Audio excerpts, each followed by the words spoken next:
You're listening to FitPro Sessions with Parallel Coaching, episode number 22. Hi, I'm Neil Bergman, and in today's podcast, I'm talking with Hayley all about how to avoid overwhelm and self-doubt when planning workouts for your personal trainer clients. So stay tuned. Hi, I'm Neil Bergman. And I'm Hayley Bergman. Over the last 10 years, we've helped thousands of fitness professionals to get qualified, learn with simplicity, and coach clients with confidence.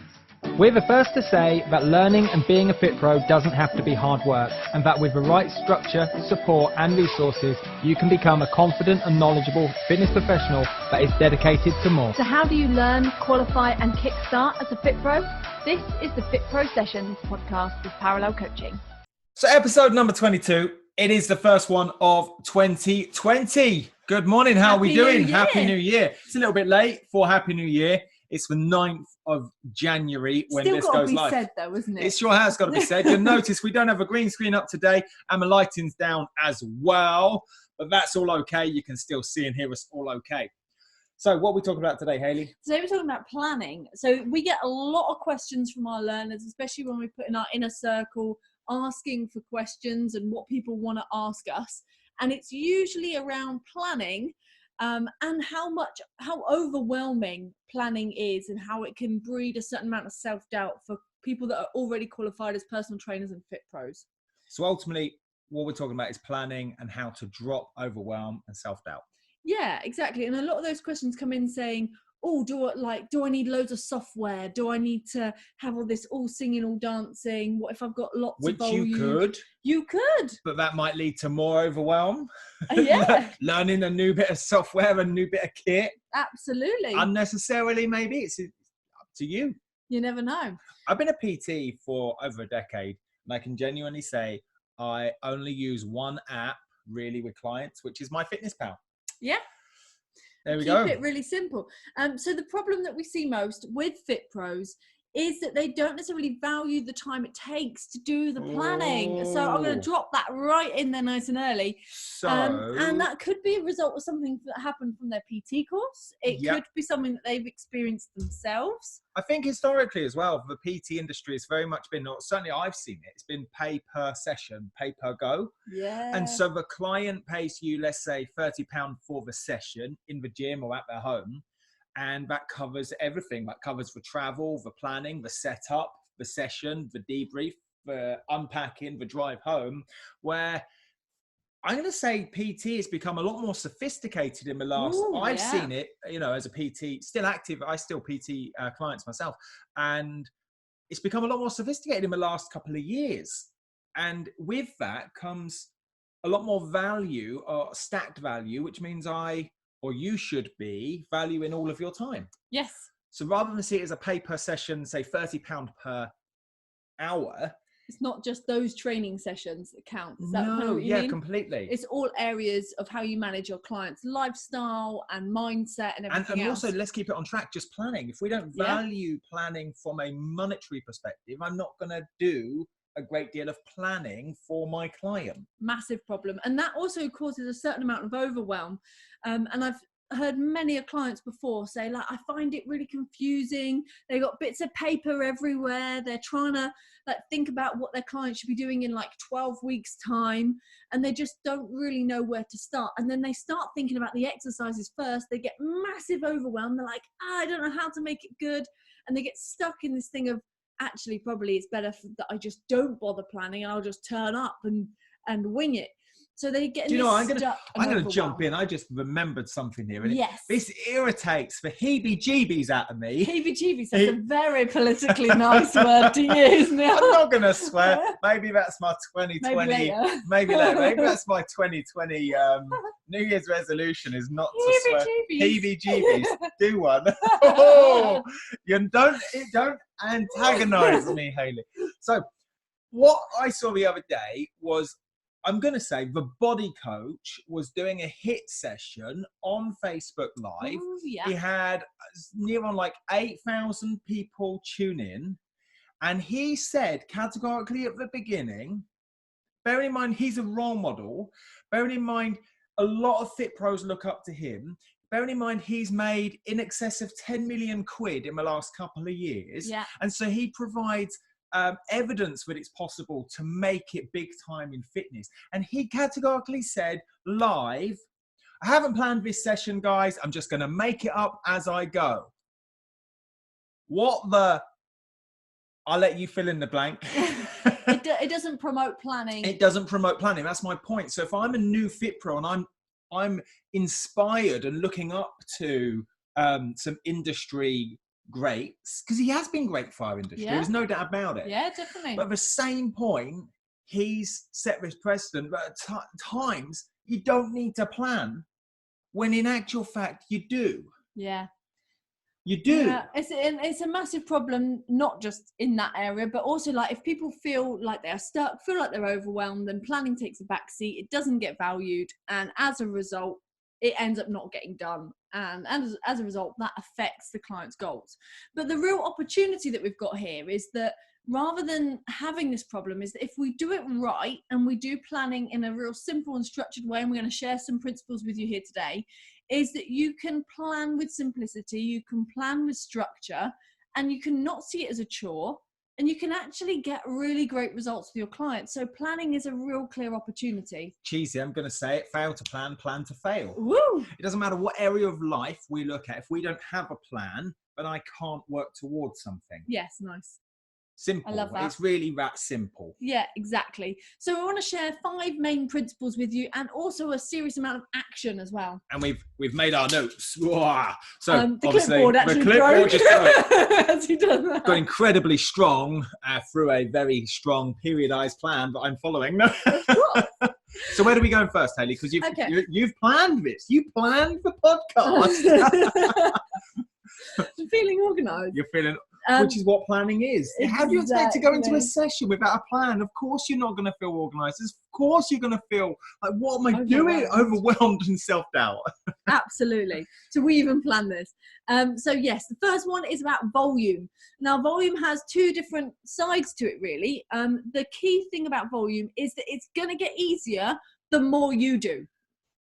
So so many people, loads and loads of our learners, on the PT course, they tell me, "Guys, you make planning sound so easy." I do find planning easy, because every time I talk about planning, I lay down a new kind of, muscle fiber in my brain, repetition of that's what planning is, that's how it works. And every time I say it in a slightly different way. So every time I teach it, planning for me becomes so familiar.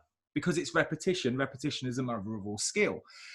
And so, across the last decade for me personally, I've done countless numbers of plans, thousands of plans, and taught it hundreds of times. So planning does appear easy. Absolutely. So that's one part of volume. So volume for the new PT here, the new FitPro, whether you're a personal trainer, gym instructor, circuit instructor, spin instructor, ETM instructor, aqua kids, yoga, Pilates, you name it. It doesn't matter what. Volume comes down to how many times do I plan? Yeah, nice. And also, how many do you have to deal with at any one point? If you're a brand new instructor, brand new PT, I'm going to guess you probably don't have tons and tons of clients. So you might be doing this part-time alongside your existing job. You might be doing this so that you're trying to get going full-time, but still you've only got a few clients. So in reality, you probably don't have that much volume of planning to do. So there's not that much to get overwhelmed about, which becomes this mindset issue that it sounds overwhelming, but really you've only got 3 or 5 clients to prepare for anyway. One thing I hear an awful lot is, I don't want to hurt my client. I don't want to break my client. I don't want it to be too easy or too hard. And so we use those limiting self-belief stories to stop us from taking action and planning. Something I remember doing, feels like I've talked a lot about me. I'm going to say it anyway. Something I used to do an awful lot back in when I first started was make up hypothetical plans. So I used to say to Hayley, I remember this. Yeah. I used to ask Hayley to give me a hypothetical case study or client. And I used to think and just jot down some notes of what I would do for them over a 4-week or an 8-week or 12-week plan. I wouldn't overthink it, just literally 2 or 3 minutes.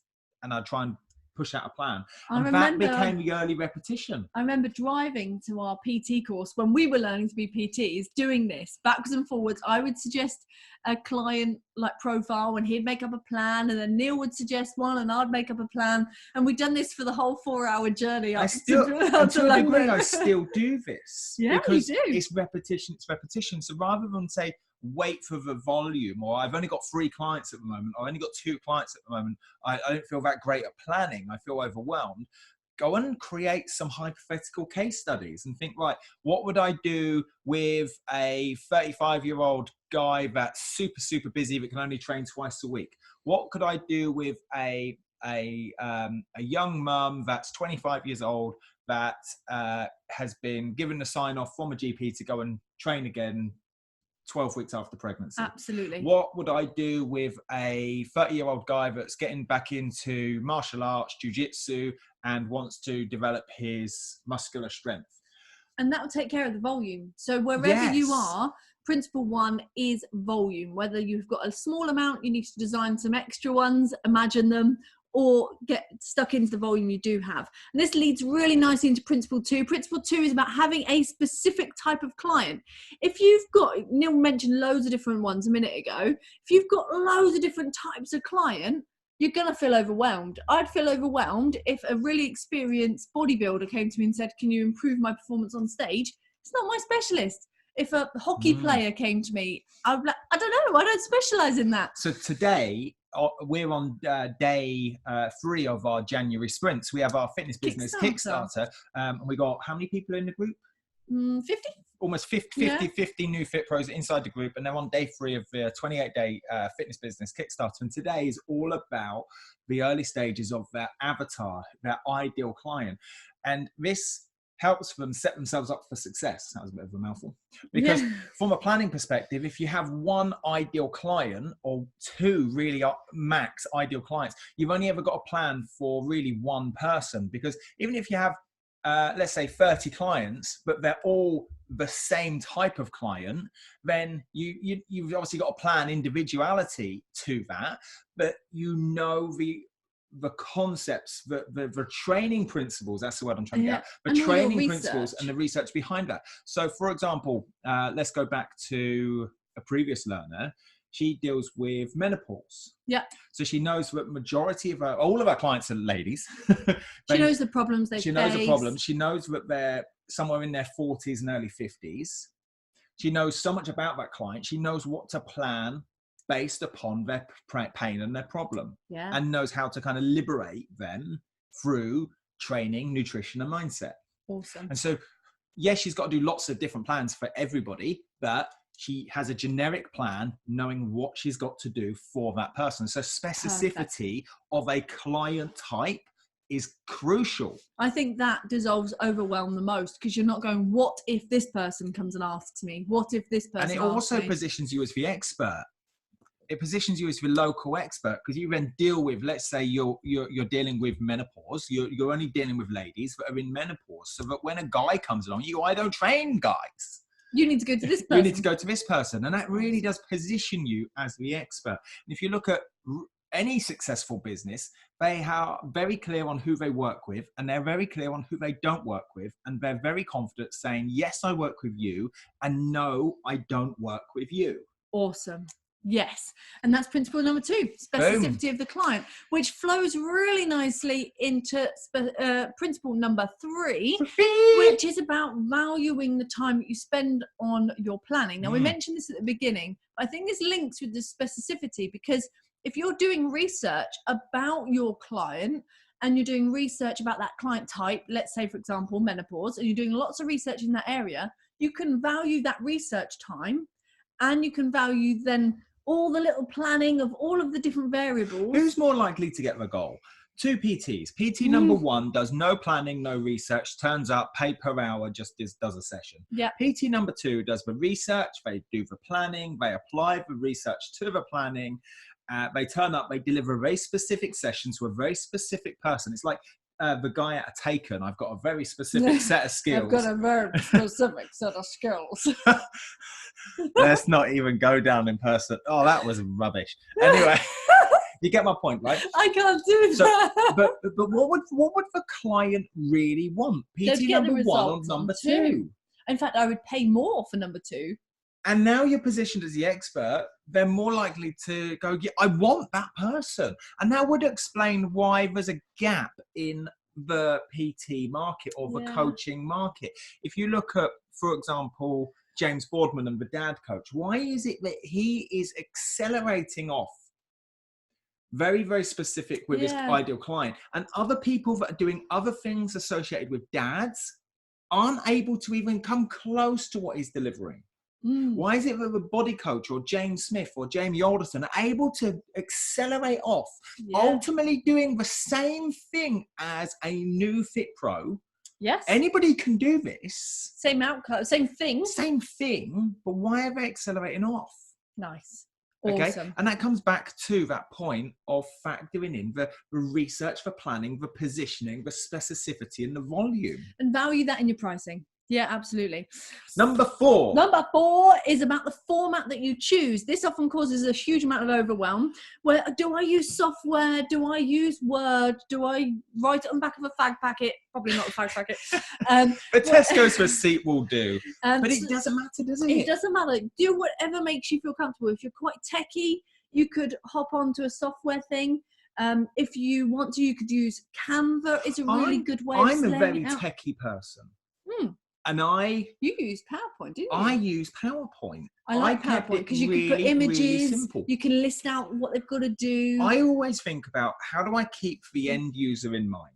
How do I, and so for example, like you guys, you come on our courses, Revision Mastery or whatever, we're always thinking, how do I keep it so goddamn simple, keep it simple, stupid, keep it simple, structured, so that you or the client actually get it first time. There's no more guessing. It's pipsqueaking easy. Pipsqueak. And what was the one you said at the beginning? I don't know. Codswallop. No, I had that on an email earlier. I don't know. You are on it. I'm on it with all these other non-sweary so keep words. it really, really simple, as if you're writing it in Crayola crayons. Wicked. I love that analogy. So could a 5-year-old write it? Not necessarily in content, because your knowledge is much greater than that. Could a 5-year-old understand it? So something my coach used to say an awful lot to me was, Neil, treat everybody as if they're stupid unless they prove you otherwise. That's why you treat me like that. Yeah. And I love this concept. That's not to say that the client is stupid by any means, but if I can deliver this information, which is quite in-depth knowledge, in-depth research, in-depth planning, in a really concise, easy to follow format, then there's no deletion of words. There's I've not generalized anything. I've not distorted anything. And that comes to, I touched on a little bit of NLP there. I've made no assumptions. I've just made it super, super clear. So can you deliver this in a format that is so super simple? And do you know what?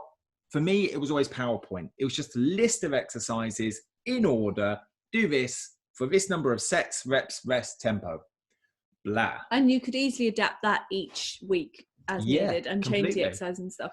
What I do find sometimes software does is that it makes you focus on the funkiest, sexiest programming of exercises, not necessarily the overall periodization and variables, which we'll come on to in a moment. Because at the end of the day, the client could just do one exercise for 30 minutes and still get the same outcome. Pretty much, yes. In the grand scheme of things. Yeah. Same with food. The client could eat pizza for breakfast, lunch and dinner, provided they adhere to calorie deficit, calorie maintenance or calorie surplus for the energy balance equation in the grand scheme of things. I know I've made that quite crude, but absolutely. True. Yeah, it's about focusing on what matters. So let's go on to principle number 5. Is this our 5th one and final one? This is the final one of the principles. Oh, wow. And then we've got some action steps to look at as well. So the final one is about knowing the adaptation you want your client to. I thought you were going to fist pump me. I can fist pump. Do you know what? I love this because we get to come back to the same topic of anatomy and physiology. You know, when you go in the gym, you or your client, doesn't matter, go out for a run, home-based workout, in the park, it doesn't matter where it is. You're not training exercises. You're not going, I'm going to go and do the lat pull down. I'm training my back. you're training for the get my words out. You're training for the anatomical and physiological, thank you, Hayley, response in that muscle towards a goal. Yeah. So I need to understand, where's my client right now? What's my current status? And where do I need to go to? And how long is that realistically going to take? Which comes back to SMART goals. Yeah. So we open up this big can of worms here. But and you only know the intensity, the variables of like reps and things like that, unless you know what adaptation you're even looking for in the first place. What is the adaptation, specific adaptation to an imposed demand? I know we've mentioned this a lot on this podcast, but it's true, right? I think we could mention even more, to be honest, but yes. If I don't know what I'm changing in the anatomy and in the physiology of the client, I'm literally guessing. I'm literally just doing a series of exercises. And yeah, the client might get a little bit faster, fitter, stronger, leaner, and meaner through just exercising, but it doesn't necessarily mean they're going to get their goal. I was talking to a guy in a gym a couple of weeks ago, or a few weeks back now, actually, and he pulled me over and he asked me something about that. Again, I think it was a lat pull down or seated row. And I asked him how long he'd been doing his plan, and he'd been doing his plan for 3 years. He hadn't changed it. Fair play to this guy. Tip my hat, because he'd done the same plan for 2-3 times a week for 3 years. Wow. But realizing he wasn't actually almost getting... like 1,000 times. Quite, it's ridiculous. But he didn't get his goal. He was actually quite open and said, how frustrated he was. And that comes down to, it's not about the exercise. No. It's about the physiological and anatomical adaptation brought about by exercise, by training. And that's what you need to focus on. So let's recap those 5 principles, and then we'll bring all this into a few real clear action steps. You can follow. Those 5 principles were, number 1 was volume. Number 2, specificity and having an ideal client avatar. Who are they? What do they do? You name it. We should do a podcast on that. Maybe a FitPro session just on ideal client. Yep. Number 3, factor in the planning and value that time. Number 4 was about format. It doesn't matter, just use Crayola crayons. And number 5 was about knowing the physiological adaptation you want to see. So, action point. Yeah, the action points we want to roll into is something that we really promote when we teach our PT courses, when we do coaching confidence workshop days. We really look at how When is our next coaching confidence? March, April, cool. Something like that. Oh, there we go. So when we're structuring everything together, it basically means that you are focusing on the right things at the right time. Now, we suggest you start first of all with the end in mind. So you need to know what the client's goal is and what measurement they want to achieve. So measurement is the first thing, really, really important. Imagine, we live in Plymouth, and our academy training classroom is up in Milton Keynes. Yeah. Imagine if I didn't know that was the end outcome to get to Milton Keynes, and I just got in the car and I just drove, and I was like, is this for training venue? No. Is this for training venue? No. Is this for training venue? No. Like, of course you're never going to reach your destination, so you've got to know the end outcome before you even start. Before you even start planning, before you think about anything else, know the end outcome, which comes from measuring and talking to your client. And then you want to go for some big variables. The big variables are fit, frequency, intensity, type, and time. So frequency, intensity, time, and type are basically the big 4. And you want to focus on these and how you adapt them over each week so that you can show progression. So frequency. How many times does my client train per week? That might be, the golden number, I believe, is a minimum of 3 times per week. And that hits all kind of ACSM guidelines for fit. Yeah. Okay. So 3 times a week. Your client might only train with you once, but you still have to plan the other 2.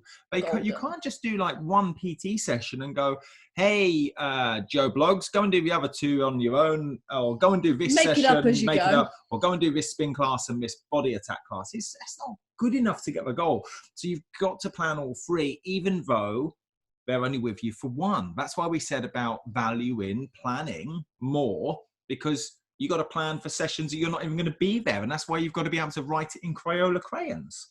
Perfect. And then after frequency, you had intensity. Intensity all links to that physiological adaptation. You can only know what intensity to choose if you know they're after weight loss or endurance or hypertrophy or strength. You only get that by knowing exactly where they are now. So doing some cardiovascular testing, some resistance-based testing, some range of movement flexibility testing, some objective and subjective, some questionnaires, subjective questionnaires, and objective measurements like height, weight, BMI, waist, hip circumference, body circumferences, fat calipers, whatever it might be. And then I know what they can do. Now I know what they can do. Now then I can plan my first session. Now I can think about intensity. Yeah. And intensity is not just, say I'm going to do 12 RM, but also what training systems am I going to use? Are they a beginner, intermediate, advanced?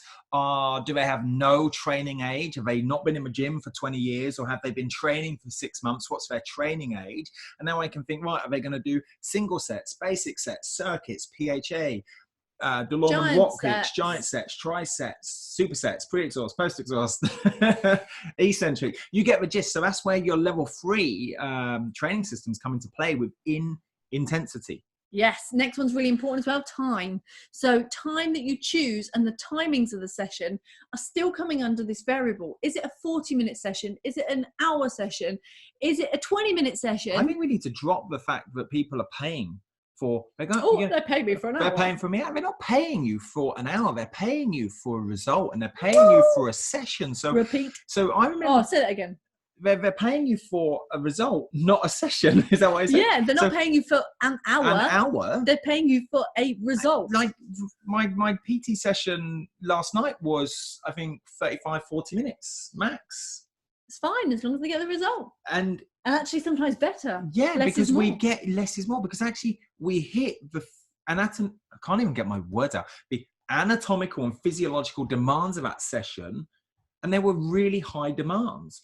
And so the client's kind of fuel tank was spent after 25, 30 minutes in the grand scheme of things. Perfect. So there's no point in me pushing for the hour, because the client just wouldn't be able to do that. Then that's knowing the client's goal, that's knowing the client's current physiological anatomical status, and going, well, they're paying for a result, not my time. Absolutely. Not an hour. And then once you know that time frame, let's say in week 1 it could be 20 minutes, and in week 2 it could be 25 minutes, and how it progresses, then you can break down your timings of your session. So once you extract the warm up, say that's 10 minutes, and you extract the cool down, and that's 5 minutes, what are you left with in the main body? Okay, so let's say we got a 50-minute session, we do 10 minutes warm up, 10 minutes cool down. I'm left with 30 minutes. Okay, so 10 minutes warm up, 10 minutes cool down, that's 20 minutes. I don't know why I blanked out. Hayley's looking at me. For those of you listening, Hayley's looking at me like, yes, I believe that's right. Why can't I do 50 minus 20? Oh my God, 30 minutes. So what can I do in 30 minutes? What training systems, intensity drops inside 30 minutes? If my client is got, I don't know, let's say late beginner, early intermediate, and we're in, let's just say, tri-sets and supersets, and we're doing a whole body approach, how many sets or exercises within a tri-set and superset can I do? Am I doing, say, tri-sets on 2 on legs, 1 on a push upper body, 1 on a pull upper body, 1 on shoulders, 1 on arms? That's 5 tri-sets. And I'm going to do that twice through. So that's 10 sets all told of 3 exercises. That's 30 exercises. That's 30 exercises. And then I've got to fit in some supersets in there. And I'm well over my 30 minutes now. So what ones am I going to take out, and how am I going to put them back in? So this is where we come back to volume, which is our first point today. Is you've got to practice planning. Yeah. You can't just assume you're going to get it right first time. So have some contingency in that. Do the most important parts of the plan first, and then know that you kind of got extra things you can put in if you need to. But for your first few, you get it spot on every time now. Well, I like to plan it really simple. I just go, right, what must I do in this session? And ideally try and get them into compound moves, because compound or multi-joint moves get biggest bang for my buck. And the reality is my client's only with me for 1 or 2 sessions a week out of 168 hours. So I want to get the highest risk exercises out of the way and done under my supervision. Then I go down to isolation. Then I go down to any extra accessory. Any accessory work that I need to do. But really, if I just look at it, warm up, compound moves, isolation, accessory, cool down. Perfect. And I try and make sure that the client performs the highest risk exercises with me as opposed to on their own. Perfect. And that's your timings. And I think we've overlapped into type quite a lot as well. So frequency, intensity, time, and type. Type is now your exercises. Notice how this is last. You start with frequency, you look at intensity, you look at time. You don't consider exercises until you've nailed the rest of it. And the exercises... Do you know why I think, and this is only my opinion, and your opinion is valid. I'm allowed one. Yeah. Is I think a lot of people get hung up on exercises because the likelihood is you've got into this industry because you've had your own radical transformation. Maybe you dropped a lot of weight. Maybe you rebounded back into a really wicked place after having kids. Maybe it liberated your lifestyle, having had really high stress at work. I don't know. Maybe you got on stage. Maybe you got the beach body. I don't know. Done a running event. Done a running event. Had a marathon. But you've done something whereby you've done a number of exercises that have helped put you in this transformatory, I don't know, is that even a word? Transformation place. Get my words out. And you had a transformation. Yeah, and you feel great. And so overall, your belief or your story is that training is about exercises. And it's got to be about funky, sexy, progressed exercises. And always looking for the new golden exercise, for the best exercise, for the most fun exercise. When reality is, as a trainer, as a coach, it's the last thing to get programmed in. Yeah. Because if I know where the client starts, and I start about 10,000 foot view, and I look at it like a funnel, for those of you that are watching on YouTube, you'll see my hands are like this. Imagine a V shape. Imagine a funnel in a kitchen. That you is that what it's called? A kitchen, yeah. Yeah. Or in a factory or in a whatever. factory, but it's funnel, and at the top is 10,000 foot down, and the last thing to get programmed in is exercises. You've got goals, you've got measurements, you've got measure, you've got current status, yada yada yada, all the way down frequency, intensity, time, and then type. There we go. Final smallest chunk. Exactly. And in the grand scheme of things, the same old exercises come out time and time again, because if you get everything else right in the funnel, the client, they see the adaptation, the client will enjoy it because the client's there for the result. And actually that takes a lot of pressure out of your planning, because now the reason you felt stressed and overwhelmed about all your planning was because you thought you had totally different new exercises every single time. But if your structure stays consistent throughout, you don't have to think about lots of new exercises. No. You just have to be consistent with your planning and your big overview, make it appropriate for the goal. Winner, chicken dinner. Winner, chicken dinner. So I would say that actually, if you apply all those 5 principles and those action steps that we just ran through, you would have everything you need to be able to plan with simplicity and structure, and not have a chore, so that you can avoid overwhelm and self-doubt when planning workouts for PT clients. And I'll end on one final thing. That is the ending, in fact. If I end it, would be the final thing. It would be. Overwhelm is just a feeling, as is self-doubt. It comes and goes as quick as excitement and joy. Okay. So the question is when you think about planning, are you overwhelmed and self-doubt about planning, or are you overwhelmed and in self-doubt about something else that you were thinking about 2 minutes ago? That is one consideration. The next thing would be that the more you do, overwhelm and self-doubt as an emotional feeling can disappear very quickly. Yeah. Okay. And final point is overwhelm and self-doubt aren't a bad thing. They're this barometer or thermostat that says that's how I'm feeling right now, and that's okay. Yeah. Why don't we, just because we perceive excitement and joy as a good thing, why don't we have this conversation of how to avoid excitement and joy when planning? We don't have that because that would be the antagonist. Yeah. Everything works in pairs. Yeah. Light and dark, yin and yang, everything, muscles, biceps, triceps, everything on this planet really works in pairs. For every opposite, there's primary. For every action, there's a reaction. There we go. Okay.